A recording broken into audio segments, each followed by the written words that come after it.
मैंने अरबी सुना दी। अच्छा,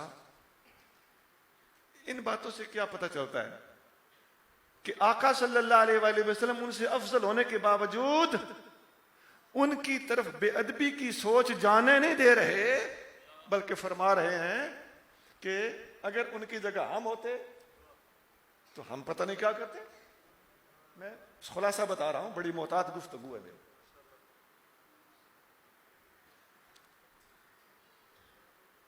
एक दफा एक सहाबी, ये अलग अलग ये अक्सर सियासत में और बुखारी मुस्लिम में,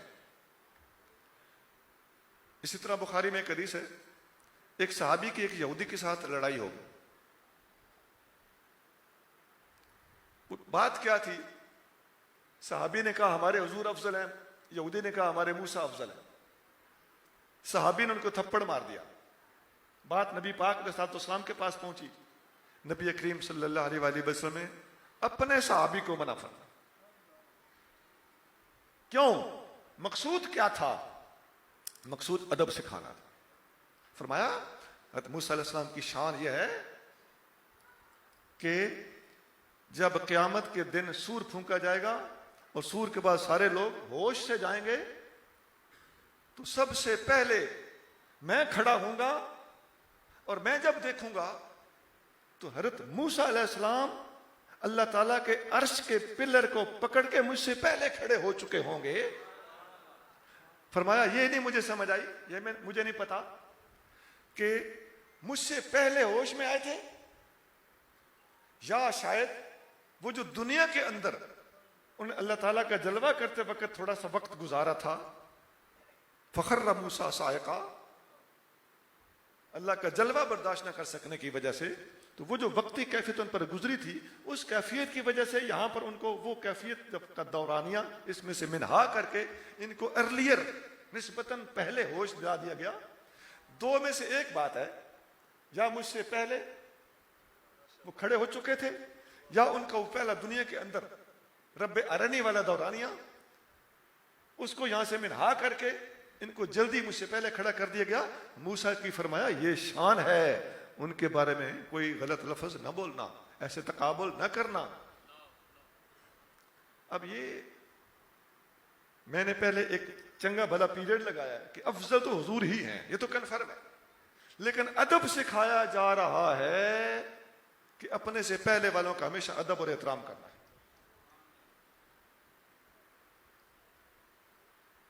जनग्रामी, नबी करीम सल्लल्लाहु अलैहि वसल्लम ने हर बड़े का अदब सिखाया है। हदीस में आता है मन लम यरहम सगीरना वलम युवक्किर कबीरना फलैसा मिन्ना, जो हमारे छोटे पर रहम नहीं करता और हमारे बड़े का अदब नहीं करता वो हम में से नहीं है।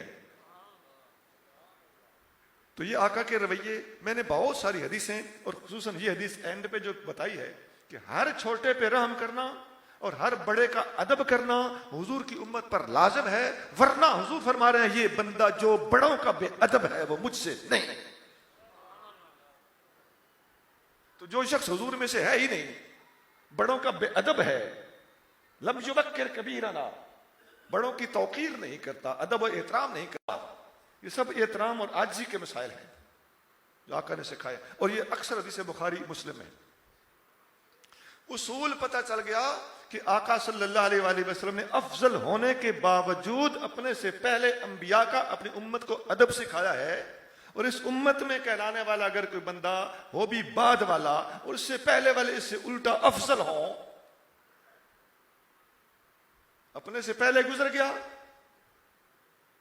अगरचे हुजूर अफजल है लेकिन हुजूर एहतराम सिखा रहे हैं, तो आज एक बंदा बाद वाला जो अगलों के कुत्तों के बराबर भी नहीं हो सकता, वो अगलों को पहलों को वट वट के खाता हो, तो समझो मेरे बेटो, मेरे भाइयों, मेरे अजीजों, मैं हाथ बांध के अर्ज करता हूं, अपनी जुबान को लगाम दीजिए।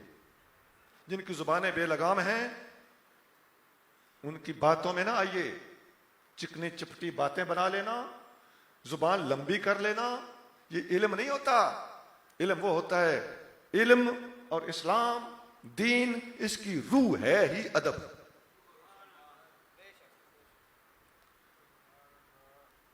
हदीस में आता है, इन अखवफा मा अखाफ अला उम्मती कुल्लु मुनाफिकिन अली बिल लिसान, मुझे सबसे ज्यादा अंदेशा और फिक्र, आका ने फरमाया, मुझे सबसे ज्यादा फिक्र उन लोगों के बारे में है, मुझे अंदेशा है उन लोगों के बारे में मेरी उम्मत को गुमराह न करें। कौन? फरमाया कुल्लु मुनाफिकिन अली बिल लिसान, ऐसे बंदे जो अंदर के मुनाफिक होंगे, जुबान चलाने के माहिर होंगे, गप्पी। आजकल आप देखते हैं इम्तिहान है, दौर ऐसा आ गया है कि हमें अपने बच्चों को, अपने नौजवानों को संभाला देना है। अल्लाह इनको संभाले, लेकिन कोशिश करना हमारी जिम्मेदारी है।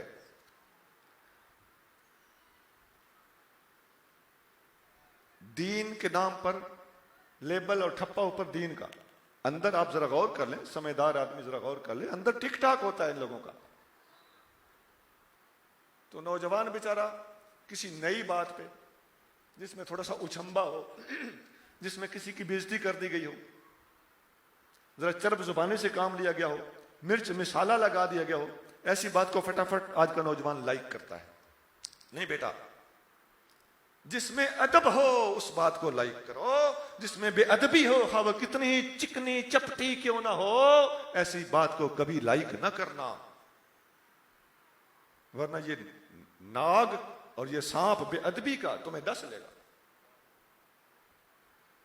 देखिए, आका अलैहिस्सलातु वस्सलाम फरमा रहे हैं कि जो बड़ों का अदब नहीं करता वो हम में से नहीं, बस काफी है।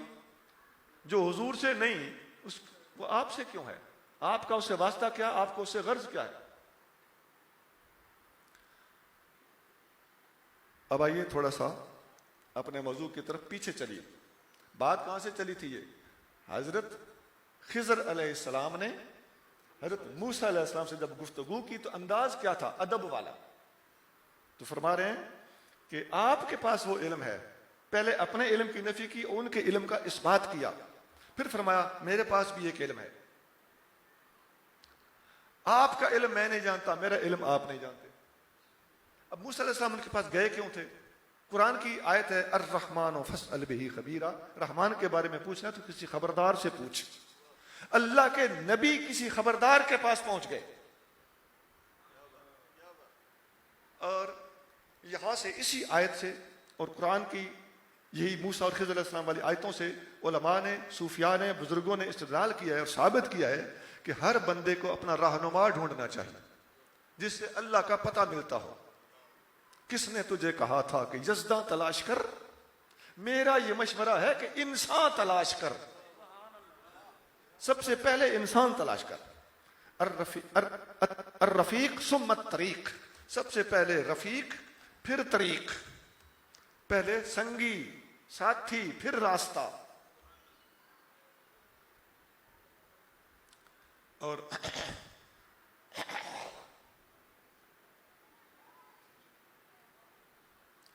हज़रत ज़ुन्नून मिस्री का कौल इमाम कुशैरी रहमतुल्लाह अलैह ने नकल किया है अपनी किताब रिसाला कुशैरिया में। आप फरमाते हैं कमीना शख्स वो है जो अल्लज़ी ला यारिफुल्लाह वला यसअलु अन्हु, जो अल्लाह को जानता भी ना हो और अल्लाह के बारे में किसी से पूछता भी ना हो। चलो न जानना तो होता रहता है, लेकिन पूछना भी नहीं, ये बड़ी खतरनाक बात। इससे एक सबक मिलता है कि पूछ पूछ के चलना चाहिए। उस्ताद का होना जरूरी है, मुर्शिद का होना जरूरी है, रहनुमा का होना जरूरी है, जो अल्लाह को जानता हो और तुम उसको मानकर, उसको जानकर, उसको पहचान कर, उसके पीछे चल के, उसको फॉलो करके अल्लाह ताला तक पहुंच सको। यहीं से हमारे उलमा ने और हमारे मशाइख ने जरूरत शेख पर भी तवज्जो दी कि मुर्शिद की जरूरत क्या होती है। आमतौर पर कॉलेजी लोगों पर यह सवाल उठाया जाता है, वो बेचारे परेशान हो जाते हैं कि मुर्शिद की जरूरत क्या? ठीक है, कुरान हमारे पास है, हदीस हमारे पास है, किताबें हमारे पास है। तो बड़ा सादा सा जवाब है कि कुरान भी आपके पास है, ठीक है कि आप कुरान उस्ताद के बगैर पढ़ ले, तो नाजरा भी कुरान उस्ताद के बगैर नहीं पढ़ सकते, ऐसा है कि नहीं है? और माना तो और मुश्किल है। हदीस पढ़ने के लिए भी उस्ताद चाहिए। जितने बेउस्तादे होते हैं ये खुद भी गुमराह होते हैं और गुमराह करते हैं। नबी करीम सल्लल्लाहु अलैहि वसल्लम पर कुरान इसलिए नाज़िल किया गया था, कुरान लोगों के घरों में पहुंचा नहीं दिया गया, किसी पहाड़ पर नहीं रख दिया गया कि जाके उम्मत उठा ले। आका के ऊपर नाज़िल किया गया है ताकि जो कुछ अल्लाह ने नाज़िल किया है उसका माना और तशरीह नबी पाक अलैहि सल्लम खुद अपनी जुबान हक तर्जुमान से इरशाद फरमाए। इसका मतलब क्या है? ऐसे ही नबी करीम सल्लल्लाहु अलैहि वसल्लम से हुजूर के गुलामों ने, सहाबा इकराम ने, अहले बैत अतहार ने कुरान सीखा, कुरान हुजूर से लेकर आगे उम्मत तक पहुंचाया। जमाना दर जमाना कुरान आगे मुंतकिल होता चला आ रहा है। इसकी वजाहतें, तौजीहात किताबों के अंदर मौजूद हैं और जमाना दर जमाना मदारिस के अंदर पढ़ाई जा रही है। मदरसा खोलने का मकसद बताइए क्या होता है? बंदा खुद पढ़ लेता हो तो मदरसा खोलने का क्या मतलब है? इसलिए कि कुरान को उस्ताद से पढ़ा जाए, कवायदो जवाबत से पढ़ा जाए, उसूलों से पढ़ा जाए। जो तरीका नबी करीम सल्लल्लाहु अलैहि वसल्लम ने कुरान पढ़ने पढ़ाने का अता फरमाया उस तरीके के मुताबिक पढ़ा जाए, तब जाकर तुम कुरान की हकीकत तक पहुंच सकोगे, सही माना तक तुम्हारी रसाई हो सकेगी, वरना नहीं। किसी भी फन के अंदर देख लीजिए, कोई भी बंदा उस्ताद के बगैर कोई काम सीख सकता है? किताब पढ़ के मामूली सी इलेक्ट्रिक भी समझ नहीं आती जब तक उस्ताद ना हो। ऐसा तो है कि किताब के बगैर उस्ताद ने सिखा दिया, लेकिन ऐसा नहीं हुआ कभी कि उस्ताद के बगैर किताब समझ आई हो। किसी भी फन को ले लें, चलें जी, अगर किसी को दीनी मदरसों से इत्तेफाक नहीं या खार है या अंदर कोई उखर है तो बताइए स्कूल कॉलेज किस लिए खोले हुए? दे दो एक किताब फिजिक्स की, केमिस्ट्री की, मैथ की, बायोलॉजी की, किसी लड़के को दे दो, भाई आप पढ़ लो, किताबों में लिखा हुआ है सारा कुछ। जब इस किस्म के उलूम तुम उस्ताद के बगैर नहीं पढ़ सकते, तुम्हें कॉलेजेस, यूनिवर्सिटीज और स्कूल्स खोलने की पाबंदी और मजबूरी है, तो फिर मान लो कि कुरान पढ़ने पढ़ाने के लिए भी उस्ताद जरूरी है। नबी करीम सल्लल्लाहु अलैहि वसल्लम की उम्मत के मुख्तार अक़वाल जरूरी हैं, उसके लिए कुछ उसूल तफसीर हैं, उसूल हदीस हैं, उसूल फ़िक़्ह हैं, जिनको उसूल ही के नाम से याद किया जाता है। इनके बगैर इंसान बिल्कुल कुरान और सुन्नत को नहीं समझ सकता। तो फिर ऐसे ही जब तुम ज़ाहरी इल्म किताबों के होने के बावजूद सीखने के लिए तुम उस्ताद के पाबंद और मोहताज हो, तो फिर इसी तरह अपने नफ्स की इस्लाह करने, अपने अंदर इखलास नीयत पैदा करने, अपने अखलाक को दुरुस्त करने, रियाकारी, तकब्बुर, हस जैसी बीमारियों को ठीक करने के लिए जिस उस्ताद की जरूरत होती है उसे पीर, उसे मुर्शिद कहते हैं। अगर किसी को इस इस्तिलाह से खार है तो हुआ करे, लेकिन बात वो जो इल्म के मेयार के मुताबिक हो। इस्तिलाहात और टर्मिनोलॉजी से खार रखने वालों को फिर सोचना पड़ेगा कि मैथ के अंदर भी इस्तिलाहात हैं, फिजिक्स के अंदर भी इस्तिलाहात हैं, केमिस्ट्री में भी इस्तिलाहात हैं, मेडिकल साइंस के अंदर भी अपनी टर्मिनोलॉजी, अपनी बोली, अपनी इस्तिलाहात हैं। डॉक्टर जब पर्ची पे तिकोन बनाता है ना तो उसका कुछ मतलब होता है, जब वो मुरब्बा बनाता है तो कुछ मतलब होता है, जब तीर नीचे से ऊपर बनाता है तो कुछ मतलब होता है, जब तीर ऊपर से नीचे बनाता है तो इसका कुछ मतलब होता है। ये राइजिंग टेम्परेचर है, ये फॉलिंग टेम्परेचर है, ये तीर के निशान, इस किस्म की चीजें शो करते हैं। सोना ये तो अलग बात है ना कि आजकल के डॉक्टर जरा जुर्रत का मुजाहरा नहीं करते। डॉक्टर पर लाजम है कि पर्ची के मत्थे पे लिखे मरीज को क्या है, जिनका उसूल है, अमल को नहीं करते, जुर्रत नहीं है। फकीर हिकमत के मौजू पर काम करता है, पर्ची के मत्थे पे लिखता हूं मरीज को क्या है। हाँ, इंसान खता का पुतला है, लेकिन कॉन्फिडेंस होना चाहिए, अपने ताकीक और डायग्नोजिंग पर एतमाद होना चाहिए। बाकी मामला अल्लाह के स्पुर्द, हम दावा नहीं करते।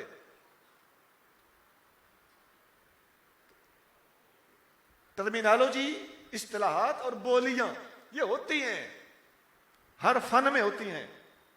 मुआशियात की बोलियां हैं कि नहीं? जो लड़के मुआशियात पढ़ते हैं FA में, BA में या मुआशियात में MSc करते हैं, मुआशियात साइंस समझी जाती है इसलिए MSc होता है इस पर, अभी जो MS हो रहा है,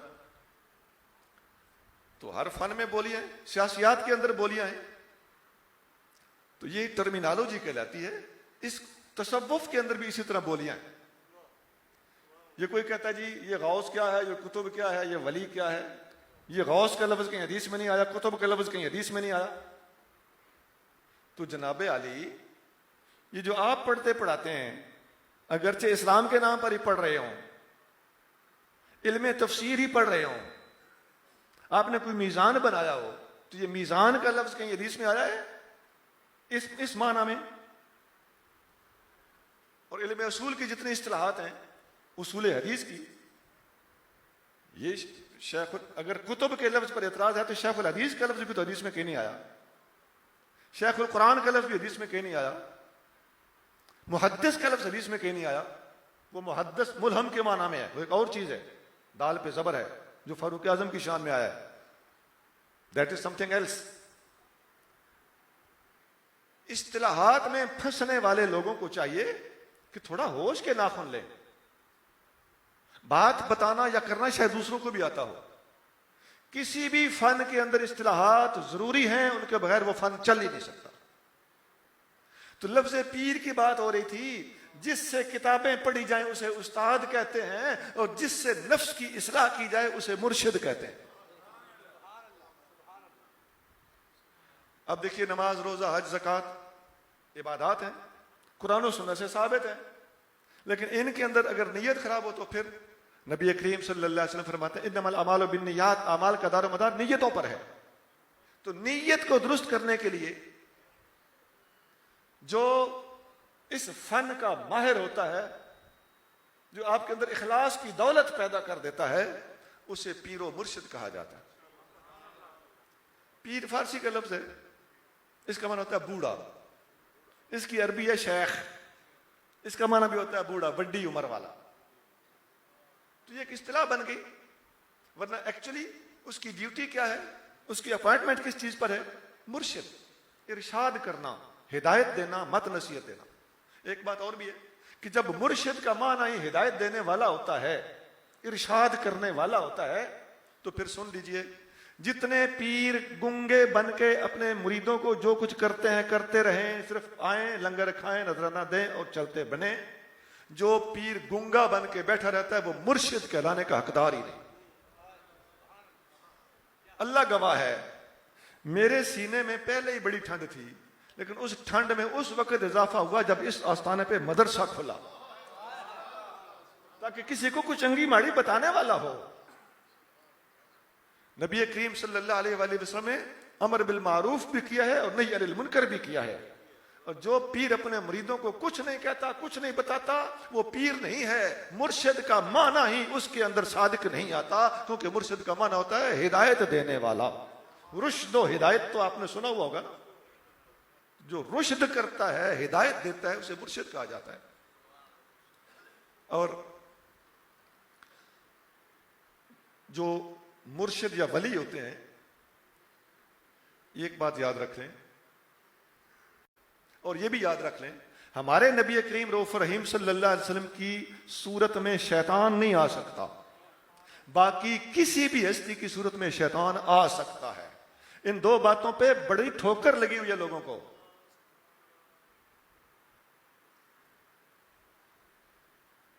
कोई बड़ी से बड़ी हस्ती इनको ख्वाब में मिल जाए और कोई मामला इनको खिलाफ शरअ नजर आ जाए, या उनकी कोई बात ऐसी हो जो मजहब इस्लाम के या मसला के अहले सुन्नत से हटकर हो, कहते मैंने तो ख्वाब आया ना, और मेरा ख्वाब तो नहीं गलत हो सकता, चूंकि इसका ख्वाब है और इसके बारे में, इसको अपने बारे में बड़ी गलत फहमियां हैं, लिहाजा अपने ख्वाब को शैतानी मानने के लिए कोई बंदा तैयार नहीं होता। याद रखिए, उसूल है नबी करीम सल्लल्लाहु अलैहि वसल्लम के अलावा कोई भी सूरत शैतान बन सकता है। नंबर 2, अंबिया अलैहिस्सलाम के बाद कोई भी हस्ती मासूम नहीं है। आप इस धोखे में रह के कहीं शरीयत से बगावत इख्तियार ना कर लें।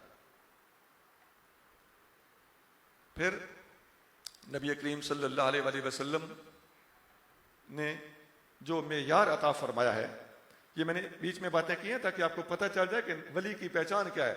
वली कभी मासूम नहीं होता, अपने पीर और अपने मुर्शिद के बारे में जिस बंदे ने यह गुमान कर लिया कि मेरा पीर मासूम है, खुदा की कसम किसी न किसी दिन ऐसी ठोकर खाएगा कि शायद ईमान से भी जाए।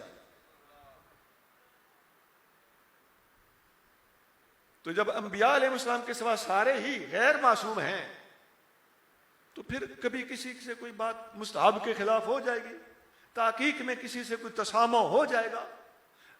हमारे बुजुर्गों ने लिखा है कि ताकीकी मैदान में, इल्मी मैदान में, इज्तिहादी मैदान में अगर किसी से, अगले बुजुर्गों से खता हो जाए तो उसके लिए खता का लफ्ज इस्तेमाल करने के बजाय, मैं समझाने के लिए कर रहा हूं, अगले बुजुर्गों ने लिखा है कि उसको तसामो कहा करो। तसामो, तसामो का मतलब होता है अदम तवज्जो, ध्यान नहीं गया। उन्होंने इसको थोड़ा सा इजी लिया है। ये अदब है। क्यों?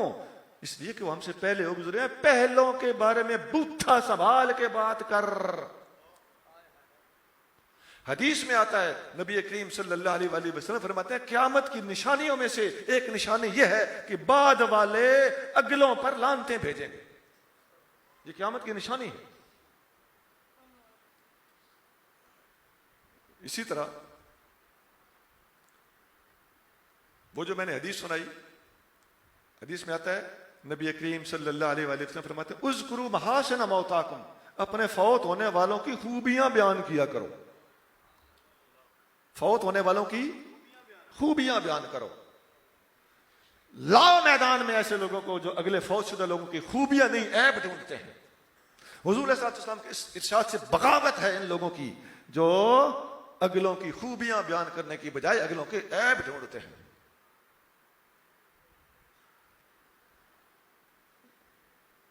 ये तो फरमाया ना कि अपने फौत शुदा लोगों की खूबियां बयान करो। तो फौत शुदा हमारा मोलेर फुफेर पितरेर मसेर होगा।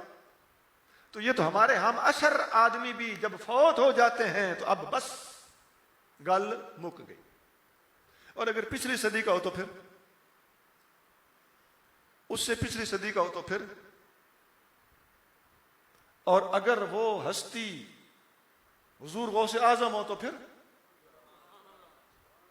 और अगर वो हस्ती दाता साहब हो तो फिर, अगर वो हस्ती हजरत बाजिद बुस्तामी हो तो फिर, अगर वो हस्ती फारूक आजम और सहाबा इकराम हो तो फिर, हुजूर के आले बैत हो तो फिर, इनके बारे में जुबान को लगाम दे, कहीं बेएहतियाती में ही तुम्हारा कबाड़ा ना हो जाए। कुरान और सुन्नत से साफ साबित है कि बात करते वक्त अगर तुम्हारी ताकीक कुछ भी कहती हो तो याद रखो, अव्वल तो तुम्हारी ताकीक ही गलत हो सकती है। फेंकना नहीं मेरी बात को, तुम भी तो बंदा हो, सारे बंदे गलत हैं तो तुम भी तो बंदा हो, तुम्हें क्यों ना गलत कह दिया जाए। जो सबको गलत कहता हो उस एक को गलत कहना आसान है कि नहीं? बोल।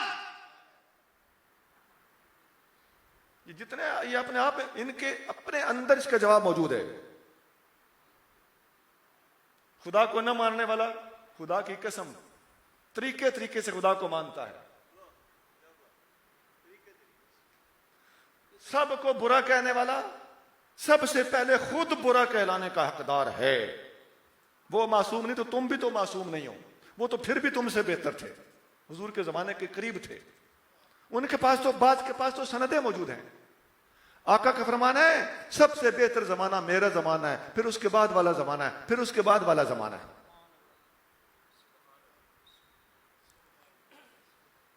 फिर जैसे बाद का जमाने बाद वाला वक्त आता चला जाएगा।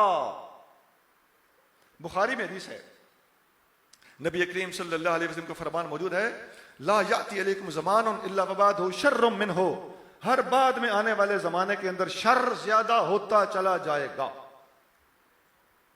तो एक जब हुजूर ने कायदा दिया है कि बाद वाले जमाने में शर बढ़ता चला जाएगा, तो बाद वाला लेटर अपने से पहले वाले बुजुर्गों या अपने से पहले गुजरी हुई उम्मत मुस्तफा पर तनकीद करता है या उनको बुरा कहता है या सब कोई बुरा कहता है या सब कोई बढ़ता है, तो फिर इसनू बढ़ो उसे तरीके नाल।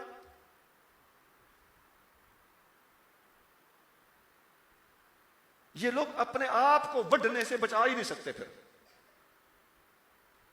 क्योंकि इनकी अपनी ही बात का लाजमी तकाजा यह है कि ऐसे लोगों के साथ वही सलूक किया जाए जो ये दूसरों के साथ करना चाहते हैं, बल्कि ये ज्यादा हकदार हैं उस सलूक के। मैंने अगरचे कभी कभी मेरी गुफ्तगू के अंदर जोश गुफ्तगू का सुन्नत तरीका है, लेकिन जो मैं बात समझाना चाहता हूं मेरे अजीजों, मैं आपको अदब की तलकीन कर रहा हूं।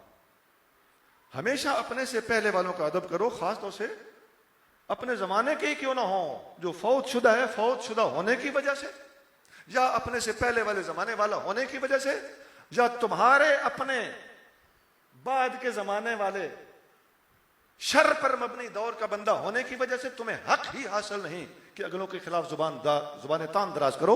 नबी करीम सल्लल्लाहु अलैहि वसल्लम हमेशा अगलों का अदब किया है, अगलों का अदब सिखाया। मैंने बहुत हदीसें सुनाई, अदब इब्राहिमी, अदब यूसुफी, अदब यूनुसी, अदब मूसवी, हमेशा बाद वालों ने अगलों का अदब किया। हम जब किताबें पढ़ते पढ़ाते हैं तो ऐसा होता है कि किताब पढ़ाते वक्त या पढ़ते वक्त हम किसी गलती का शिकार हो जाते हैं। अल्लाह की कसम, जब हम देखते हैं कि इसकी तशरीह में उलमा ने क्या लिखा हुआ है, तो उसी वक्त कई बार ऐसा हुआ है कि अगले बुजुर्गों ने जो कुरान और सुन्नत की तशरीह की है वो पढ़ के हाथ दुआ के लिए उठ जाते हैं, या अल्लाह इनके दर्जात बुलंद फरमा, इनके हमारे ऊपर एहसान है, इनके इस एहसान का उनको बदला अता फरमा जिन्होंने हमारे लिए मिन्नतें की हैं। हज़रत अबू दरदा रज़ी अल्लाह तआला अन्हु का फरमान सुनन दारमी में मौजूद है, 404 हदीस नंबर है। आप फरमाते हैं वमा नहनु लौला कलिमातुल उलमा, अगर उलमा के अल्फाज ना हो तो हम चीज क्या है। अबू दरदा सहाबी हैं, तो अपने से पहले वाले सहाबा, अपने से सीनियर उलमा और सहाबा उलमा के बारे में ये रिमार्क्स दे रहे हैं कि अगर ये ना होते तो हम चीज क्या थे। अब्दुल्लाह बिन अब्बास रज़ियल्लाहु ताला ने अपने शागिर्दों में बैठ के पूछा, अतदरूना मा ज़हाबुल इल्म, जानते हो इल्म कैसे खत्म हो जाएगा, इल्म चला जाएगा कैसे। उन्होंने कहा हमें नहीं पता। फरमाया ज़हाबुल उलमा, फरमाया उलमा खत्म हो जाएंगे, इल्म खुद ब खुद खत्म हो जाएगा। इल्म आसमान और जमीन के दरमियान लटकी हुई किसी चीज का नाम नहीं है, इल्म उलमा के सीनों में होता है। उलमा खत्म हो जाएंगे, ये हदीस बुखारी मुस्लिम है, हुजूर का फरमान भी है। फरमाया कि अल्लाह ताला इल्म को जब उठाएगा तो ऐसे नहीं उठाएगा कि इल्म वो जा रहा हो। फरमाया नहीं, इल्म खत्म होगा तो उलमा के खत्म होने से इल्म खत्म हो जाएगा। वलाकिन बिकब्दिल उलमा, उलमा उठ गए इल्म भी खत्म हो जाएगा। इल्म का वजूद, इसकी बका उलमा के साथ मुक़य्यद है, मकरून है। ऐसे ही अल्लाह के वलियों का भी यही मामला है। अव्वल बात तो यह कि जितने उलमा है ना, ये इमाम शाफी का कौल है, लौ लल उलमा उल औलिया वलैसा लिल्लाहि वलिय्युन, अगर उलमा वली नहीं है तो फिर अल्लाह का वली है ही कोई नहीं। उलमा ही वली होते हैं, और वली के लिए जरूरी है कि आलिम हो।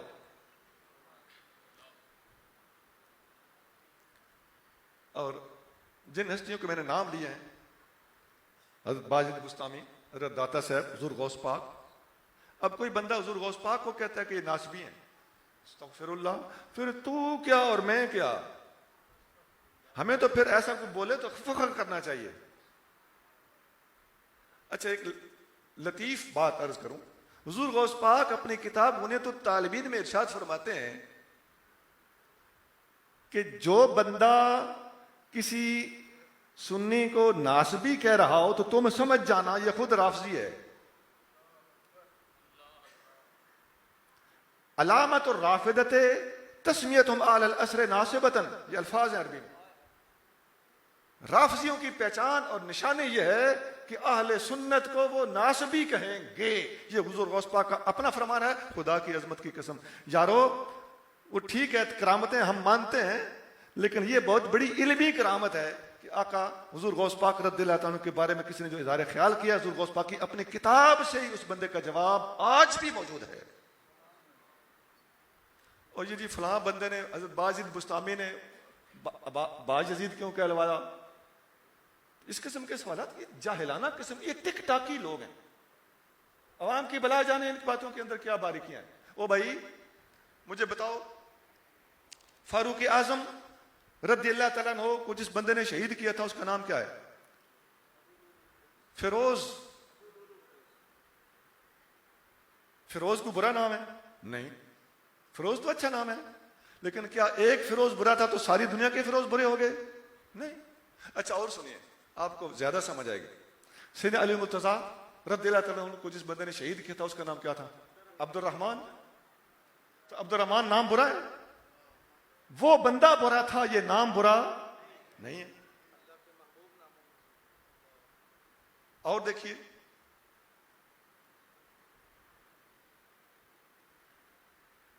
एक बंदा गुजरा है ईरान में, उसका नाम था मोहम्मद अली। मोहम्मद अली बाब, उसके मानने वाले बाबी फिरके वाले कहते हैं वो नबुव्वत का और महदवियत का दावेदार था, मोहम्मद अली बाब। अब वो बुरा आदमी था, उसने हुजूर के बाद नबुव्वत का दावा किया और झूठी माधवियत का दावा किया। बंदा बुरा है लेकिन नाम उसका मोहम्मद अली है। क्या मोहम्मद अली बुरा नाम है? या सारी दुनिया के फिरोज बुरे हो गए? खुदा न खास्ता सारी दुनिया के अब्दुर्रहमान बुरे हो गए, सारी दुनिया के मोहम्मद अली बुरे हो गए? नहीं सोना, उसूल ये है कि नाम बाज़-औक़ात बुरे नहीं होते, काम बुरे होते हैं। तो अनपढ़ों से गुफ्तगू कर लेना, और बेचारे सादा भोले नौजवानों जिनके जहन के अंदर ये जरा हुल्लड़बाजी होती है, नई उम्र होती है ना, तो शौक बात को पसंद करते हैं। मैं ऐसे बच्चों को समझाता हूं, बेटा संजीदा उलमा की बातें सुना पढ़ा और देखा करें। और मैं किबला पीर साहब माजरत के साथ एक बात करने लगा हूं। मैं तो सोचता हूं कि अब के बाद मैं ये बात किया करूं, फकीर की तकरीरें पूरी ईमानदारी से कोशिश होती है कि मेयारी हो, किसी किस्म का खामखा के चौके छक्के उनमें ना हो। वो अगर आप देखना चाहें, तरह तरह की फिजूलियात को छोड़ें, एक बेहतरीन अल्टरनेट ट्रेस आउट करें। फकीर की तकरीरें एक पेज है या अय्युहन्नास, उस पर मौजूद है। और एक और लोगों ने शिकायत की कि ये हमें पता नहीं चलता तुम्हारी तकरीरें कहाँ हैं। तो फिर हमारे दोस्तों ने मेरे नाम से आईडी खोली, गुलाम रसूल कासमी ऑफिशियल। समझ आ गए? गुलाम रसूल कासमी ऑफिशियल, इस पे देखें। मैं अल्लाह के दर से उम्मीद रखता हूं कि नबी करीम सल्लल्लाहु अलैहि वसल्लम के एक गुलाम की गुफ्तगू आपको मिल जाएगी।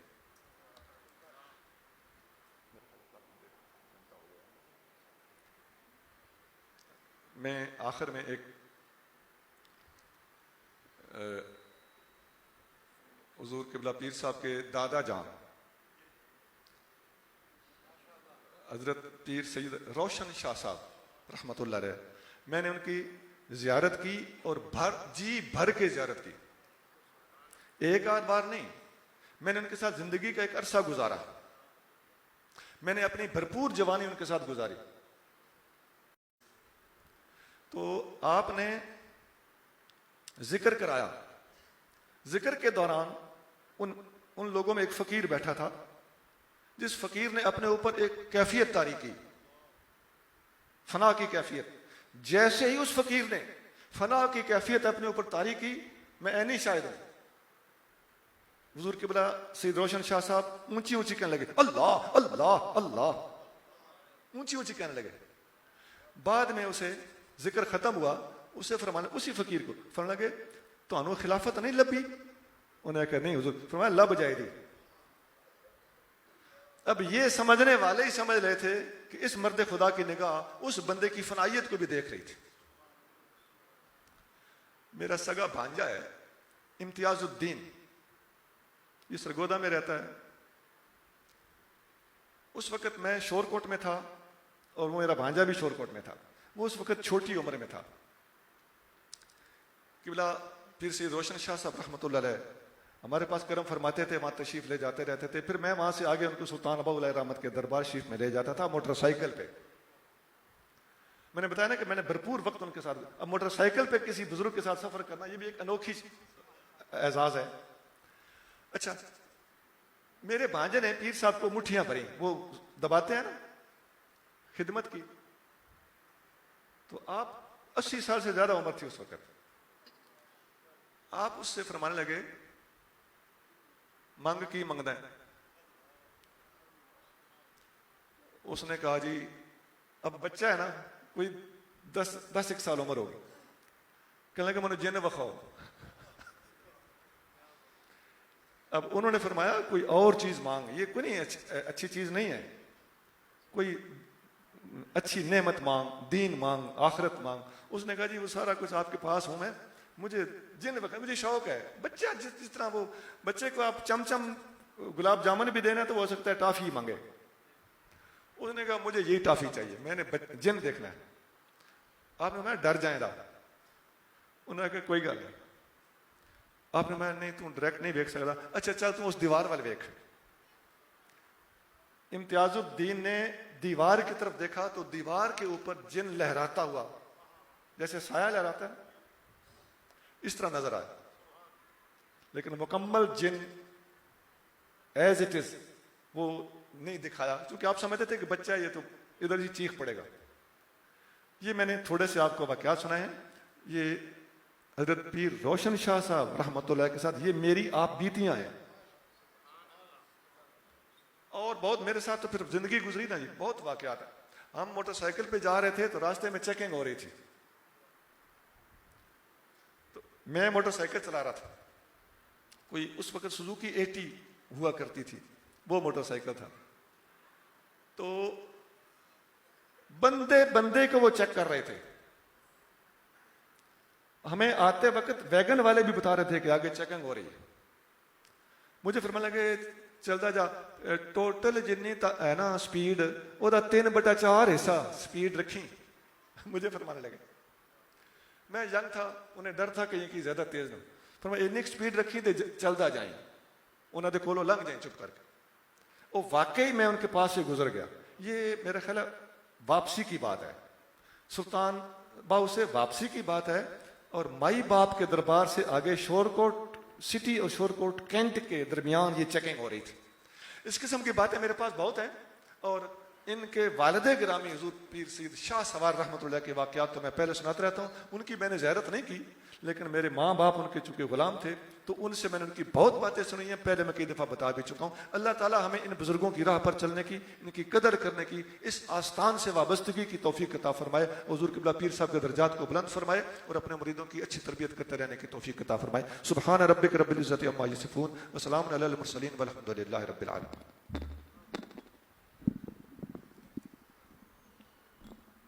बस मैं शुक्रिया अदा करना चाहूँगा तमाम अहबाब ज़ी वक़ार का, और बिलखसूस मुफ्ती ग़ुलाम रसूल कासमी साहब दामत बरकातुहुम आलिया, आप सरगोदा से सफ़र करके तशरीफ़ लाए। आप इंतहाई इल्मी शख्सियत हैं।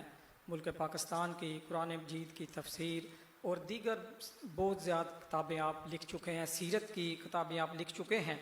कुरानी आयात, हदीस, फ़िक़ा, असूल तफसीर, असूल हदीस, असूल फ़िक़ा, अकायद, सीरत, तसव्वुफ़ और ऐसी जामे किताब जिसका मुतालिया हर साहिब मसनद और नेक आदमी के लिए काफ़ी शाफ़ी है। हायर क्लासेस के तलबा इसका पढ़ना एक बेहतरीन इंतखाब है। जामिउल इस्लाम, जामिउल इस्लाम ये किताब है जो दोस्त अहबाब ये लेना चाहें बाहर मौजूद है वो ले सकते हैं। और मैं जितने अहबाब ज़ी वक़ार तशरीफ़ लाए हैं, बिलखसूस मेहमान ख़ुसूसी जनाब अरशद महमूद साहब, चीफ़ एग्जेक्टिव जनाब रेजिडेंसिया मंडी बावलदीन, जनाब हमारे मेहमान ख़ुसूसी मेयर चौधरी मोहम्मद आरफ साहब, जनाब चौधरी मनीर अकबर साहब उमरवाल से, हाजी रियाज अहमद बालिया साहब और दीगर जितने भी हमारे मेहमान ग्रामी मस्जिद के अंदर तशरीफ़ फरमा हैं, दूर दराज से तशरीफ़ लाए हैं। नेशनल प्रेस क्लब के जितने मेम्बरान जनाब एहसान सुबहानी साहब, मलक शमशाद साहब और मलक शहबाज साहब और तमाम नेशनल प्रेस क्लब के मेम्बरान और तमाम दोस्त अहबाब का मैं शुक्रिया अदा करता हूँ। अल्लाह रब्बुल इज़्ज़त सबको यहाँ आने पर अजर अजीम अता फरमाए। अल्लाह रब्बुल इज़्ज़त जनाब मोहतरम क़िबला मुफ्ती साहब ने जो ख़िताब किया उस पर हमें अमल पैरा होने की तौफ़ीक अता फरमाए। अल्लाह रब्बुल इज़्ज़त अपना करम फरमाए, फजल फरमाए। सुनते पहले अदा कर लें, उसके बाद अजान होगी और इंशाअल्लाह ताला नमाज जुमा अदा की जाएगी और उसके बाद लंगर का एहतमाम है, सब लंगर लेकर जाएं।